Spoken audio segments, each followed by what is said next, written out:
My name is Bryan Thompson. I'm the Vice President of Product Management for OCI, or Oracle Cloud Infrastructure, as we affectionately refer to it. I'd like to share a little bit about OCI for those that may be less familiar with it, but also share a little bit about where we're going, where we've expanded kind of futures, paths where we're going, and where we continue to expand on this next generation cloud platform. From where we started with Oracle and building this next generation cloud platform, you'll hear us refer to that as a lot as a Gen 2 platform, a next generation hyperscale cloud platform. We do that very deliberately so. We've come from a background of 40 years of helping customers manage their most critical data assets, their most critical business application systems, historically and largely on-prem. But we recognize that our customers' data is the lifeblood of their business. This is how you engage with your customers, how you manage your suppliers, how you engage with your employees. This is critical to our customers. And like many customers, Oracle ourselves, looking at moving some of these mission-critical workloads to the cloud, these first-generation hyperscale public clouds, has been a challenge. We recognize everybody's looking for the value proposition of cloud, and how can I get this concept of a utility consumption model? I pay for what I use.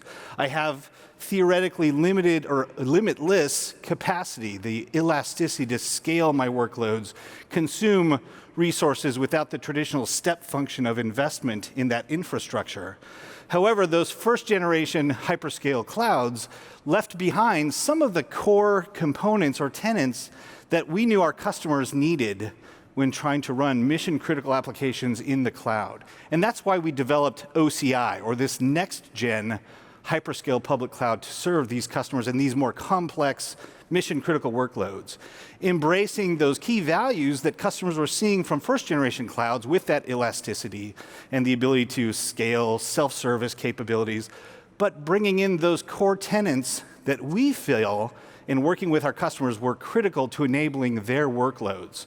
So starting with a foundation of security and uncompromised security to make sure that we're meeting the needs of these mission-critical workloads and applications, focusing on not just high performance, but consistent performance. With cloud and with traditional multi-tenant architectures, many customers suffered from variability of performance in these first-generation clouds.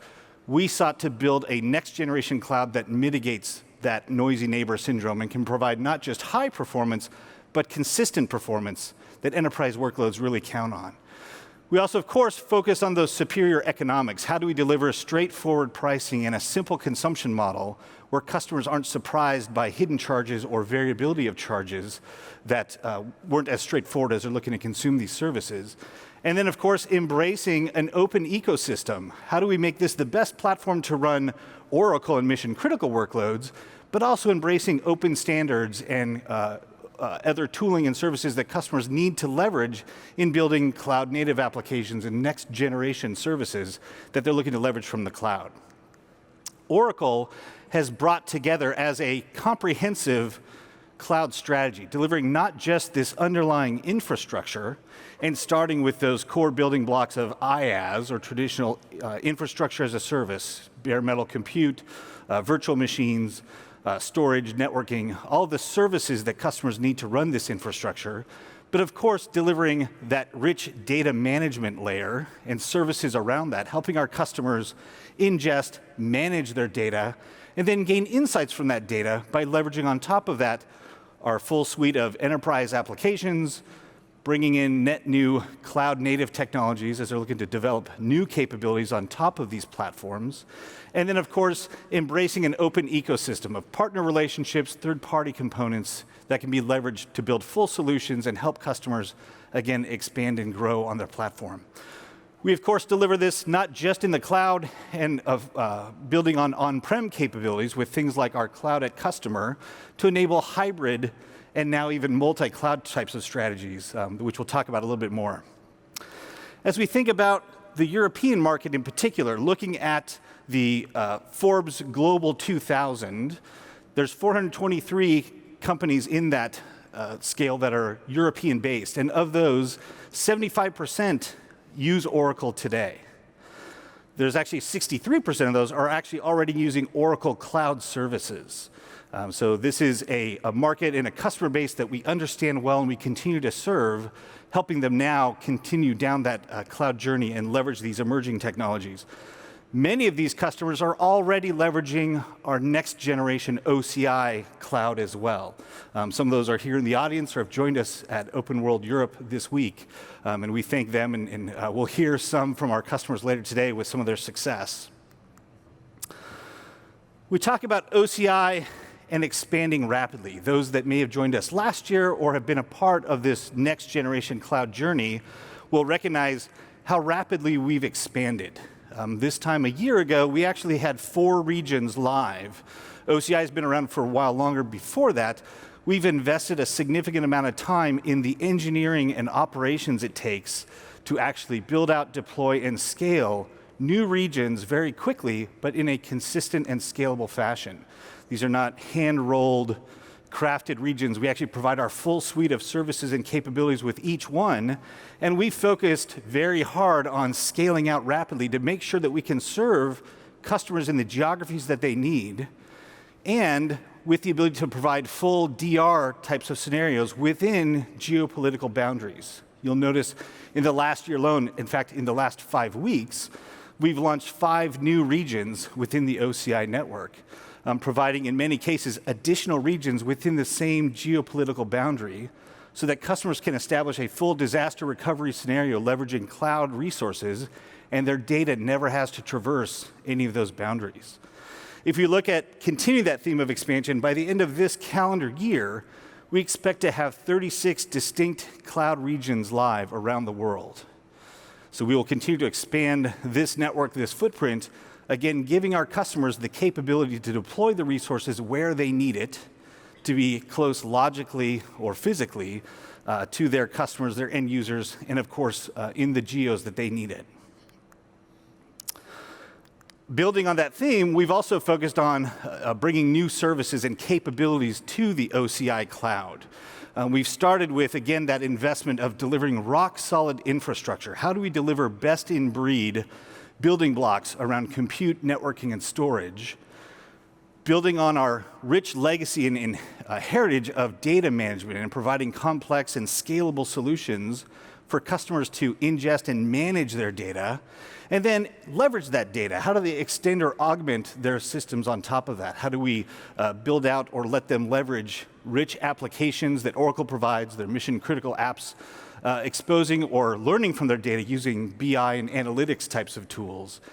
And then it's very important from a cloud platform, philosophically in our approach to this, that we bookend that. We have to surround this application stack, both in security and governance. How do you deliver an enterprise-capable cloud that customers can leverage their own security, compliance, governance rules, and make sure that you have the auditability and tools in place that they need to adhere to their policies? And of course, provide rich tooling and interfaces that can engage developers and developer communities to, again, leverage the agility that cloud can provide them. So we expand that view on that foundation. Again, we focused on very differentiated approach to how we're delivering, starting with bare metal and high-performance services, no oversubscription of compute or networking resources, so that our customers can leverage the full speed and performance of these cloud resources, as well as mitigating that variability that comes from traditional first-generation hyperscale clouds. We've built on that a full suite of networking capability and interfaces for customers. How do they leverage direct connect, fast connect services to their own data center, running hybrid types of or multi-cloud, hybrid cloud experiences and architectures? How do we deliver storage, starting with high-performance SSD, high IOP performance storage, all the way through object storage and other solutions that customers are building these application tiers on top of and require these types of building block capabilities. Leveraging that foundational infrastructure, we're able to deliver more advanced data management services, things like database as a service, making it very easy to spin up and consume this as a PaaS service, but also delivering more complex or scalable systems like engineered platforms like Exadata, or of course embracing things like autonomous database, things that I can now leverage as a cloud resource and take advantage of that from a innovation, security, all the capabilities that I want to be able to enable my application owners, my developers to consume on this enterprise cloud platform. We also have, again, wrapped this with a rich developer interfaces, so embracing open standards such as Terraform for cloud orchestration, Kubernetes for container orchestration, open standards like Kafka for streaming services, where do we provide APIs, developer SDK tools, all the interfaces that we want to make sure that you can enable your users to interact and leverage these cloud services. And then, of course, the auditability and governance controls that customers need, from security policies, access management, logging, all of the controls that need to be in place for an enterprise to truly run these types of workloads.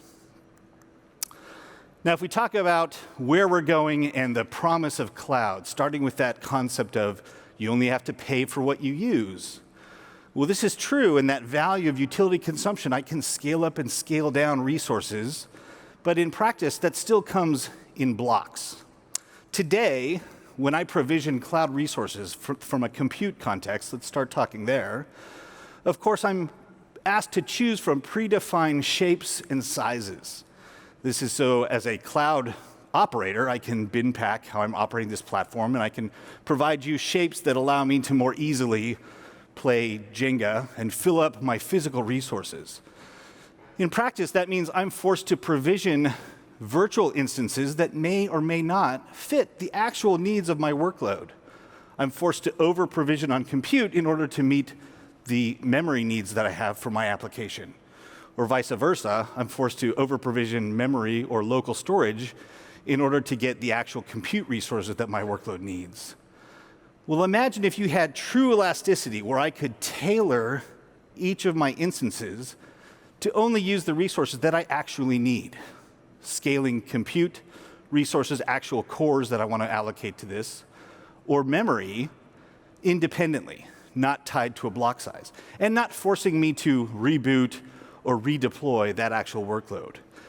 This is a capability that we're focused on in bringing to this next generation platform, where very soon we'll provide that true flexibility where I can scale up or scale down an existing instance that's been deployed via API, via the console, and I can tailor that image to meet the needs of my workload, delivering the most cost-effective solution as I need to. I can scale that device, scale that instance vertically, right? If we think about many enterprise workloads that don't necessarily scale horizontally, how do I provide that capability to scale that workload vertically without forcing me to redeploy it into a different shape that's disruptive, may not meet the needs that I have? Imagine if I could do this from a cost savings, where I'm scaling down those resources, like compute, in times where I don't need it. So off hours, seasonality, I can take these workloads and literally dial down those resources that are running the meter. This is an intent to meet that customer demand or expectation around true elasticity and actually creating a consumption model that lets me tailor my cloud resources to meet the needs of the workload. This is where we're going with OCI. Something we've already rolled out is that same concept from a storage platform. When I provision local storage, I can now add to that storage by simply dragging the slider, making an API call. I don't have to re-platform, redeploy that workload. I don't have to migrate that to a new cast image. I can truly scale capacity independently of that original provisioning motion.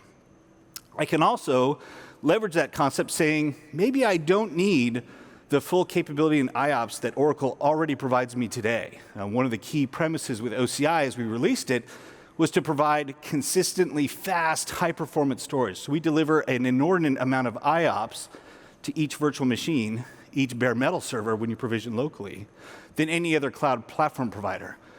Maybe I don't need those IOPS, though. If I can dynamically slide that scale down, I can, again, control that cost-effective view of my infrastructure and really tailor it to the needs of what my application actually needs. Again, building on what's already a lower cost profile than other cloud providers, making the savings even greater. Big data has been a core component as we look at adoption of OCI and growth of our customers to date. where they're starting to really leverage a lot of the services we provide around this. OCI has been built, again, with data management being a first-class citizen. How do we make sure that we're enabling more capabilities for customers to ingest data from disparate sources, providing rich services around storing and managing that data. If we think about things like autonomous, building data lakes within that cloud infrastructure, but now also providing the capabilities to learn insights from that data, extend and augment that using these tools, allowing data scientists, that's a tough word to say fast, allowing data scientists to leverage best-in-class tools and open frameworks to actually compose and use machine learning against this type of data, leveraging the OCI data flow as the easiest way to run Apache Spark. So a fully managed Spark instance, there's no software to install, there's nothing to configure, maintain, or upgrade. Just making it very easy to start to consume and leverage these big data platforms has been a core component for OCI. And then I touched on early embracing open source and open standards. As we think about OCI being an amazing platform that's built to take enterprise mission-critical workloads and move them to cloud, it's also a great platform where we're enabling cloud-native application development. How do we allow customers to take advantage of emerging technologies, emerging tool sets that they're looking to leverage as they build new applications, new greenfield development, or of course, as they look to build on their existing enterprise workloads and extend and augment their capabilities there. So wherever possible, we have embraced or made first-class citizens open standards around these core things for cloud-native application development. I touched on it earlier, but we think about open standards like Kubernetes for cloud or container orchestration, Terraform for cloud orchestration. We have built out our streaming service to be Kafka compatible. Our events, cloud events notifications are all CNCF to that standard. These open standards allow us, and more importantly, allows our customers to have portability and choice in the technologies that they're leveraging as they look to, again, build their new data-driven future and leverage these types of services. I mentioned a core premise of OCI, and as we thought about a next-generation cloud, that focus around security, being a core tenet in everything we've done from a design principle, making sure that we can address the needs of these enterprise customers.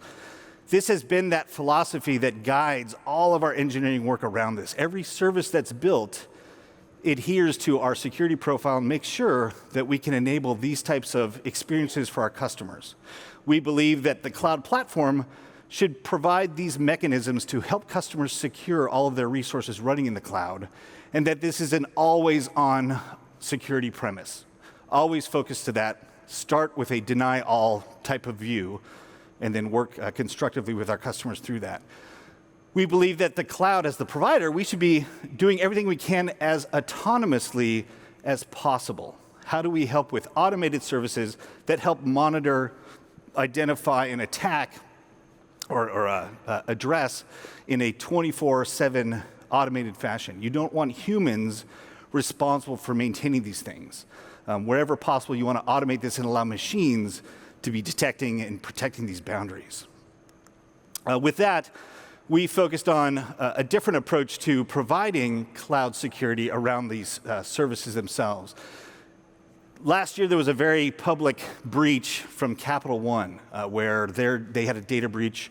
And I think it exposed a lessons learned for everyone, which is it doesn't matter if the cloud provider can give you a comprehensive set of tools. That then just puts the burden on the end user to make sure that they're configuring, managing, monitoring these services themselves to protect their data, which is a very overwhelming task for many organizations. We've taken a different approach to cloud security. It's core to everything we build in OCI, but we believe we should be more focused on results rather than simply delivering you a large number of tools. And that philosophy has gone into everything that we've built around our security platform and services. How do we deliver things that are, again, autonomous in nature, driven by machines, leveraging security best practices, so that our customers can leverage these platforms and not be cut by these sharp instruments themselves? This starts with the concept of CloudGuard. What has been the Oracle Cloud Security Platform Monitoring Center has now been newly announced as CloudGuard, providing our services to monitor, detect, and neutralize different attack services that may be coming in from outside the platform. We, of course, focus on securing the underlying infrastructure itself, separating the Oracle control plane from customer data plane, but we want to help our customers with their environments. We believe that as you look at the security boundary around this infrastructure, you have to look at the infrastructure, the database, and the application layer, and they should work together as a cohesive or comprehensive security strategy rather than as bespoke tools left to the end user to try to configure and manage themselves. So this is an area we continue to invest in and provide rich capability around, but also providing that focus on automation and services to help our customers do this without putting the burden solely on them. This is also exemplified in this concept of maximum security zones. This is a new capability that we'll be rolling out very soon that allows customers to place their most critical workloads in logical compartments that define automated best practice security policies around them. They don't allow humans to accidentally open up or break these security protocols or leave yourself exposed. An example of, again, putting these best practices in place and automating that, abstracting the customer away from these underlying things where human error can cause significant challenges to that. We talk about overall growth and scale of OCI. Part of that also comes in the form of ecosystem. So now I'd like to welcome my colleague Clive D'Souza to the stage to talk about some of the things that we are doing specifically around partners and strategic alliances. I think our... Thank you, Bryan. Oh, you've got your own. There you go. I got my own. Well, it's good to be the blokes between right after the lunch and right before the cocktail hour. So we will try to keep it lively. So my name is Clive D'Souza, and I work with Bryan here. So Bryan spent a lot of time focusing on what we do in terms of infrastructure. What we also learned very quickly is not only the infrastructure is what's needed for migrations and driving customer adoption. We also need a very rich ecosystem of partners to actually go and adopt it, right? And my team, along with a bunch of other folks, has spent a significant amount of time working with C-level audiences who actually focus a lot on migrations. And 4 themes bubbled up very quickly. First was security and control. Bryan spent a lot of time talking about it. It's not only securing the assets you have on-prem or in your various IaaS resources. It's also about ensuring that whatever security posture you have on your prem in your best policies get extended and you don't lose them on your journey to the cloud. That was something that's clear and present. Minor problem. Thank you.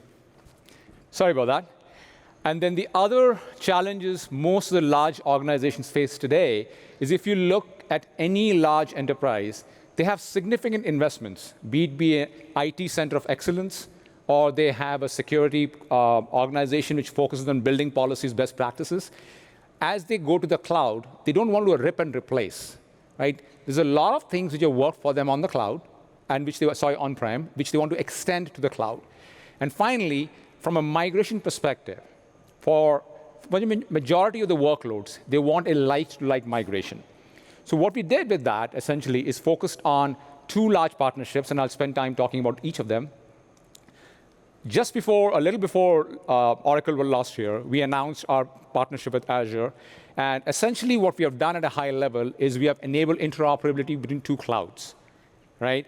And this is a point-to-point connection. It does not go on a public internet. We'll talk more about that a little later. But what essentially it drives is an avenue for enterprise customers to now lift and shift their estates. Based on a McKinsey report, even today, close to 80% of the on-prem workloads are still not on the cloud. Right? There's an intent to go there, but there's a lot of hesitation because of some of the barriers. And what we have found is databases tend to have a data gravity, which is primarily tends to be Oracle. The front-end applications, middleware, tend to essentially all congeal towards Microsoft. So with this partnership, we are now given customers an avenue or an on-ramp to go to the cloud. And if you look at some of the workloads, right, it's all a flexible deployment model. If you want to do a full stack deployment, you want to have a front end sitting on a SQL server, firing off triggers based on a .NET application, the back end connected to an interconnect. That's not possible. If you look at some of the other architectures, the split architecture, this is where the lift and shift comes in. You have dependencies in your architecture. You designed your entire enterprise around it. We get that. And we have enabled a mechanism today using the interconnect to actually help you migrate to the cloud. And if you look at a pure cloud-native model, where essentially you do, the born in the cloud construct. In fact, we had the speakers from Mestec earlier, the chief operating officer, where they went down this path. They had a extensive BI/analytics specific intensive workload completely deployed on Azure, because that's what they found the value in. And the back end was an autonomous database, which runs best in Oracle. And they used the interconnect to go over it. Bryan talked a little while ago about the 21 regions live. And literally, we announced 5 of these in the last 4 weeks. And today, we're proud to announce that Amsterdam is going live. And from the time we announced a region to the time we enabled an interconnect is in weeks. And as we speak, we have early set of customers already trying it out. And we plan to have this in production within the next 30 days. And we're not done. This is our roadmap on the longer term as to where we are headed. And as you can see, we have a very rich coverage of all the geos across the world. And primarily, we go where the customers want us, right? It's not a mindless expansion of regions for the sake of regions. We actually look at the customer demand. We look at where our partners need us. And then we go and deploy our interconnects. When we talk about interconnects, people always ask us, so what does it really enable, right? If you look at the actual connection, in this case, between an Azure region and a OCI availability domain, it's a point-to-point connection. We own this asset, right? It's our fiber. It does not go through a third party, and it does not go through a public internet, addressing the security challenges out there. And finally, when you look at it from the support perspective, whenever you have 2 large entities or ISVs or cloud vendors come in, people always ask the question, so how is support handled? So what we did as part of this partnership is we have a collaborative support model. What that essentially means is that if there is a challenge or an issue or a support ticket filed with either side of the cloud, regardless of where the challenges are, the issues are, the customer will have the single point of entry. If you essentially started at Azure as your point of service support, you will see the same support follow through all the way back into OCI, and you will get a constant update as to where it is, as opposed to just each party is pointing against each other. So we have put that model there. And from a pure identity federation perspective, what we did is instead of forcing the customers to go down a particular model, this is where's the low code versus no code approach coming in. We have almost automated the entire process. What that means, if you use AD for your identity federation and management, with a few clicks, if you want to extend that into OCI as your mechanism, you can do it now. So it's federated to one individual service. Alternatively, if a customer chooses wanting to use the OCI IAM, we let them do that and then extends it into the Azure cloud. So essentially what this gives a customer is a single security model as opposed to managing more than one security model, right? The other partnership which I want to talk to you about is VMware. As you all know, virtualization is fairly huge in large enterprises. And if you look at any large enterprise which is deploying virtualization, between 75 to 85% of the time, the VMware tends to be the choice of platform for virtualization. So as an extension of a partnership, we actually are in the process of doing functional validation. It's essentially pre-GA product, if you will, of VMware. Anyone who's familiar with VMware, if you look at the screen on the left, it's identical to what you would see on an on-prem environment, right? No changes, and that's by design. The point we want to trying to drive is our VMware solution is based on a bare metal deployment. Unlike other CSPs, we do not install it on an appliance and roll it next to one of our data center racks, and you connect it to a top-of-the-rack switch. We actually have integrated this into the stack. What that basically means is when you log on to an OCI console, you will see a VMware instance just as any other service. What that gives an end customer, especially the ones who want to lift and shift their entire estate, is you could literally go, set up your OCI environment, instantiate a vCenter, start migrating your existing on-prem VMs using vMotion or HCX, just like you would do in an on-prem/hybrid environment. So purely from an upskilling perspective, purely from an actual extension of your existing assets, it's identical. And we're proud to say that we actually are at the same level of support with VMware too. If a ticket arises, regardless on which side of the stack it is, we have a hot ticket handoff. And we follow the customer's model. If a customer has a premium support, they get the same premium support from both sides. And we follow the entire ticket through the entire journey, starting either originating at the OCI side or VMware, and the customer gets an update. The one nuances we have purely on the deployment model, as I said earlier, this is a fully bare metal deployment. Unlike the other CSPs who have a VMware solution, we do not offer this as a managed service. So that means you have access to your root credentials, you have access to your data, and you have full control on it. Unlike the other CSPs, they actually have access to your root credentials. I'm not sure how many of you would feel comfortable giving that access away, especially in light of some of the security protocols and the breaches we have had. So the other partnership which I want to highlight, this is the, the screen slide I missed, I guess. The other use cases which I want to highlight is purely from where we are seeing the enterprise customers deploying VMware as a extension. We have seen them as extending the data centers. If they have an on-prem, you want to switch it, and you want to do a burst mode, they actually deploy VMware as a solution, and they go to the cloud. The other, one of the things we are also seeing is wanting to have a disaster recovery in OCI. As more and more customers start looking at the various mechanisms to ensure continuity in the business models, this is some of the use cases which are coming up. And finally, on a pure migration perspective, when you want to migrate entire data centers, likely you set up your instance in OCI, you go create your vCenter, point your VMs to it, and it's using vMotion, start your migration. It's as simple as that. Okay? The last partnership which I want to highlight is the Oracle Cloud Marketplace. Our marketplace is different.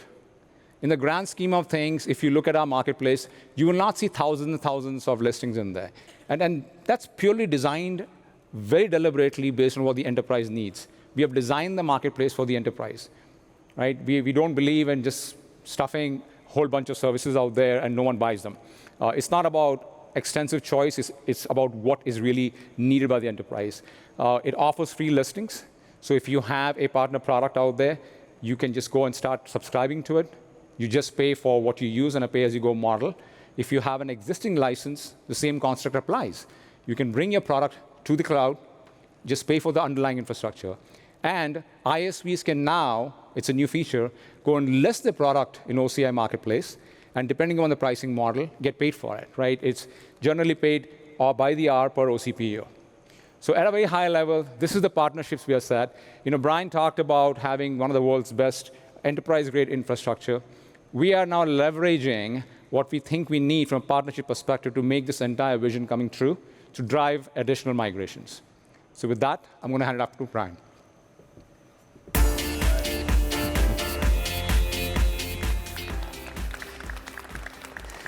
Thank you. I'm really excited to have Clive come talk about some of these recent announcements that we've made, the Microsoft partnership and the Azure Interconnect, as we continue to roll that out globally to more and more locations.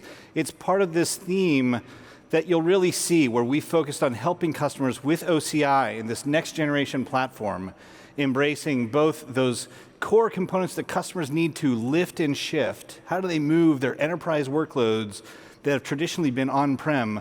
How do we help them move them into the cloud and make sure we're meeting the needs that they have from compliance, performance, security?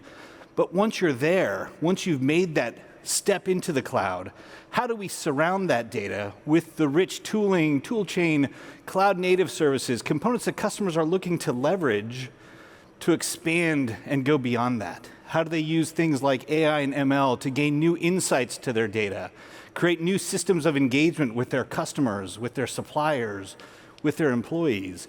This has been the mission of OCI, and where we're seeing great success from our customers as they're starting to leverage this platform, which is a great segue. It's always better to have customers and partners share their experiences, good, bad, and otherwise. What have they learned along the way? What's the value that they've gained from this?